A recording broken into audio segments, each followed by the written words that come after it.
warahmatullahi wabarakatuh. Selamat pagi sahabat YouTube semuanya dimanapun Anda berada.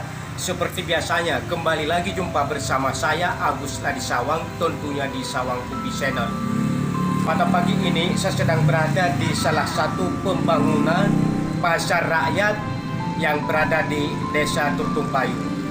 Sahabat YouTube semua, sahabat YouTube dimanapun Anda berada, ikuti kami. Kita akan coba bagaimana situasi di dalam, bagaimana keadaan di dalam. Sepertinya sangat bagus sekali. Dan kalau kita lihat dari bangunan, sepertinya tidak lama lagi akan sudah bisa dipergunakan oleh masyarakat.